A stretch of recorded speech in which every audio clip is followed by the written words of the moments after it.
Andre, big news. It is the global premiere of the 2021 Volkswagen ID.4 electric SUV. Yes, it's basically a compact-sized, all-electric crossover. And in this video, we're going to show you all the, first of all, images, specifications, pricing, and everything that has to do with it. But there's more. There is more because we're going to compare it against vehicles that are either out or about to come out. And those vehicles are Tesla Model Y, which is already out, and the vehicle that's coming in a similar time frame, it's the Ford Mustang Mach-E. The Mach-E Dusat. And here's the thing about those vehicles. They compete because of packaging, because of power, because of range, and in some cases because of pricing. Now, this Volkswagen is something we've been waiting for years. Yes. Andre and I actually, at the LA Auto Show years ago, had to go to an unusual event where they were teasing this vehicle, and they had what was called the ID Cross concept. Yeah, cross with two Z's. Two Z's on the end of it. And that was essentially this vehicle as a concept, but at the same time they were talking about people living in the mountains who were on a commune, who were hugging, really bizarre stuff. The point is, am I wrong? Or really, you're absolutely correct. That's the crazy part. They also closed the doors behind us. It freaked us out a little bit. But here's the thing about it. On top of that, they talked about other vehicles that are coming, that this would be the first to come to the United States, which it is, and other vehicles will be behind it, including the ID Buzz, or whatever they're going to name it in the future, the bus. van. The bus. Right. Yes. So, unfortunately, we have no information on that yet, but we do have information on this vehicle. Well, dude, I have like 3 pages, which is a condensed version of all the specs. So let's hit it. Let's hit it. So first, when this ID.4 comes to United States market this year in 2020, this is what VW is promising. It will be in a rear-wheel drive platform, so basically a crossover. Think about the same size as a Tiguan. Yep. Maybe a little bit smaller, but lots of interior volume. 2 rows of seats, obviously, and an all-wheel drive model is coming later, though. 2022. Yes, and 2021. 2022 is going to actually be built here. That's right. It's going to be built in the United States. So the first model will not be built in the United States. That does come later on. That first model will have an MSRP of $39,995. Now that's your entry-level price for the rear drive model. Then the all-wheel drive model gets here obviously for more money. And then later on, the price actually drops a little bit once they start building it in Chattanooga, Tennessee. So $39,995, so it's basically 40 grand. Right. How does it compare against the Mustang Mach-E? That is interesting the Tesla because Model Y. So the Mach-E and the Tesla Model Y are very similar in terms of size and packaging with this Volkswagen. Now, keep in mind that we have ridden in the Mach-E. We obviously have done a lot of driving in the Model Y, so we already have a basis of comparison.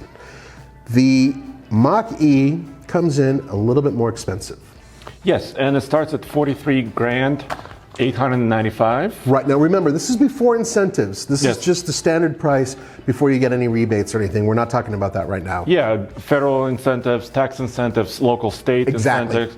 All the pricing we're mentioning is before that. Right. So the ID.4 will be less than that.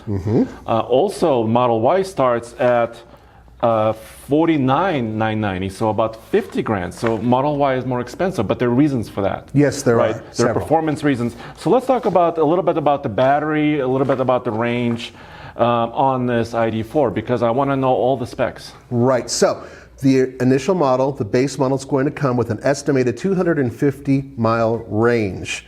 Okay. And that is on the first edition, which is available at launch.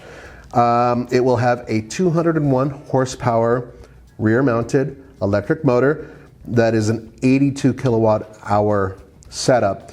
All-wheel drive will have 302 horsepower with an 82 kilowatt hour configuration. Yes, and interesting. So rear-wheel drive platform. They say, VW says, it's going to handle like a GTI. That's right, and they're saying it has the soul of the Beetle. Now, this is a bit of a stretch, but what they were trying to indicate is with the base model, you have rear-mounted engine, rear-mounted motor, rear-mounted motor, kind of like the Beetle. And also the platform kind of sort of looks a little bit like a Beetle if you think about the original Beetle, because it was a flat pan and you had your powertrain in the back and then everything kind of stacked on top of it. Well, that's the same thing here. As a matter of fact, the battery setup in this is quite interesting because it bolts to the vehicle. So technically speaking, this vehicle has a frame. It's sort of a subframe. Yeah, in the press release, VW says that they have several, like up to almost 288, in fact, pouch cells. They call them pouch cells, and they're in 12 modules. So you can actually see them here. Yeah. And they sit under the board. Now, here's the thing about it. According to Volkswagen, this gives you lower center of gravity, and at the same time, it's supposed to give you excellent weight distribution, which, you know, who are we to argue? Other people are using a similar type of configuration, but this is something that's going to be on their MQB platform. And this will be, from here on, the platform that is shared with all of the other VW EVs that come in the near future. Yeah, and the battery capacity is 82 kilowatt hours. Right. So it's a little bit more than in the Tesla Model Y. Tesla Model Y has approximately 75 kilowatt hours. Mach-E comes in two flavors as far as battery is concerned. So the Mustang electric has either a 75.7 kilowatt hour or a 98.8 kilowatt hour batteries. And both all-wheel drive and rear-wheel drive ID.4 will have the same battery package, basically. So that will affect driving range a bit because obviously all-wheel drive could add weight, but maybe in some instances a little bit more efficient, depending on how the drivetrain is actually working. Charge times, dude. We got to talk about charge times now. Yes, indeed. Yes. And you have that there? Yes. So ID.4 comes with an onboard 11 kilowatt charger. 11 kilowatts is a decent amount. It is. It's usually about 7.2. Some manufacturers offer, so 11 is actually better than that. They say 33 miles per hour you can charge on this level 2 setup. So you can gain 33 miles in 1 hour of charging based on this, which doesn't sound that impressive, but you can do that at your house potentially. Yeah, right. I mean, basically, if you have a 240 watt that you can hook up to your dryer outlet or whatever, you can plug this thing right in, and the next thing you know, you have within a couple hours pretty decent amount of range. Now, keep in mind that they don't have the solid numbers yet for range and everything else. These are estimates. So we will have an actual number for the range for these vehicles in the very near future. And very near isn't a joke because they want to release the first version of this before the end of the year. Yeah, and they're estimating 250 miles of total driving range. That's the estimate. For the rear-wheel drive model. Then, in 7.5 hours, level 2 charge, like you said, 240 volts, you can gain full range, full battery capacity. And then DC fast charging, because everybody wants to know about fast charging, because Tesla has their own network of chargers, right? That is correct. VW has their own, actually, public chargers. But they say it's a 125 kilowatt DC fast charger, which is actually about half the capacity of Tesla fast charge, which is about 250 kilowatts. And they say you can go from 5% charge to 80 in about 38 minutes, which is actually, you know, if you can find those chargers, which is a good amount of time. And that's the key here, is finding those fast chargers. The infrastructure is not quite there yet, but it's getting there. Volkswagen has invested billions into creating a larger infrastructure, not just in the United States, but worldwide. Now, there's something very important for you guys who are looking for a little extra value about the charging network, and that is Electrify America will be part of this program through Volkswagen for 3 years, no charge for EV charging, as long as you're using Electrify America. Yeah, that's pretty nice. We have several videos, actually. Tommy and Roman have tested many electric cars. We have the world's toughest EV test, electric vehicle test, which is the Loveland Trials. Which is not the easiest thing. Yes, and they've used Electrify America several times. There have been some issues, you know, some technical problems. I'd like to say teething issues, but you know, hopefully they'll be able to address some of those pretty soon. Yeah, so hopefully I've heard they're upgrading a lot of stations across the country. So, and they're improving them. So let's talk a little bit more about size. And then go to the interior, because the interior is very interesting. It is very interesting. So let's talk about the size of this vehicle. Now, we did mention that it is comparable to the size of the Model Y and also the Mustang Mach-E. There are other vehicles that it competes against as well, but basically think of this as a small crossover because that's exactly what they're aiming for. Yeah, so actually, like when I say 108.9 inches wheelbase, that doesn't mean a lot to many people. No. Right, but we can compare. The Mach-E wheelbase is actually longer, 117 inches, so about almost 8 to 9 inches longer. And Mach-E is a little bit longer overall than this ID.4. And actually, the ID.4 is also a little bit shorter and taller than the Tesla Model Y. So we're talking about several inches here. We're not talking about gigantic differences. No, we're not. And these vehicles all seem to sit in their own ether. For instance, the Mach-E really does seem to be more of a ground pounder, a performance crossover, almost more of a hatchback than a crossover. This really does look a little bit more like a crossover. Ground clearance definitely looks like it's there for some light off-roading, which we will, of course, test when we have a chance. And on top of that, in terms of packaging, it has a high roof that doesn't slope at the back like both the Model Y and the Mach-E, which have a very sloping rear roof. I mean, it's a tight roof. This one looks like it's much higher. Yeah, and also I think it's an attractive vehicle. It's a good-looking vehicle. I was worried because I was thinking, when they showed the concept, the production model will look drastically different, but no, they've kept a lot of the concept, kind of design and thinking, and LED lights and wheel designs and all that stuff. In terms of its overall design, it is very similar to what they did with the concept, which is great because we love the concept, and Volkswagen is adhering to a much more modern ethic in terms of overall design, which is great, but there's a problem, Andre, which I can see right now in this picture. Yes, so the charge door is actually on the passenger side in the rear. Right. So that's okay. I mean, Tesla's charged in the rear also. Which is a problem for some Tesla owners. You guys got to admit that if you cannot pull up to the outlet that you're using, the charge section, you have to actually drape the cord over the vehicle to the other side to plug it in. Also, in some cases, people have to back in their garages. In their garages or other, to charge. A lot of vehicles out there, including the Nissan Leaf, have a nice little door up front that pops open in the center. It's a lot easier to use. And this is based on us having a lot of experience with testing these vehicles. In terms of plugging in and convenience, having a charge port up front would be a lot more convenient. Yeah, so that's the one flaw. Just consider that. Just consider that. Yeah. But in terms of pricing, packaging, looks, and performance numbers, so far I'm liking what I'm seeing. I want to go to the interior now because they have a lot of technology. Yes, let's talk about that interior. Packed in there. Now, when Andre and I were reviewing our notes and looking at these images before we recorded, there's something that you guys should think about. One of the vehicles out there that I really like, and Andre, I think you kind of have a like for it as well, is the BMW i3. It's a great little electric car. It's kind of unique. But one of the things I like about it, and I think you do too, is the fact that they do kind of a minimalist interior as opposed to throwing, way too many screens and stuff that's all over the place. They have a very simple setup.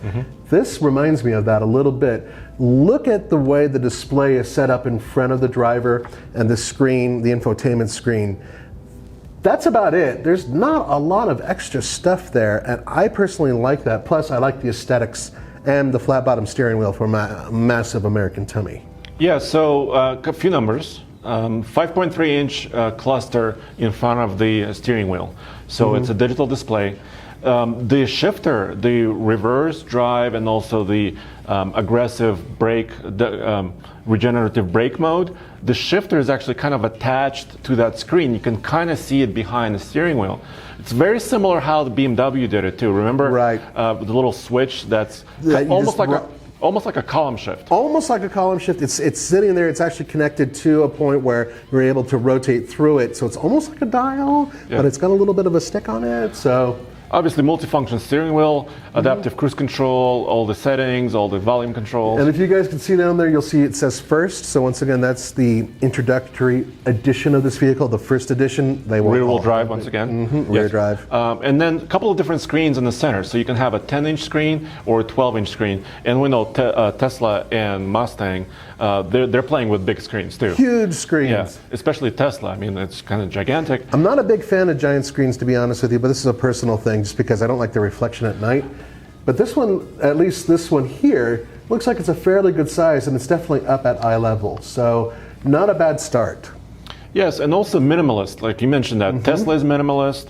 Mustang, to some degree, is not using a lot of redundant buttons. And this is the same thing. Right. So if you notice, there's a couple of buttons below the screen, a couple of settings where you can control the climate control system.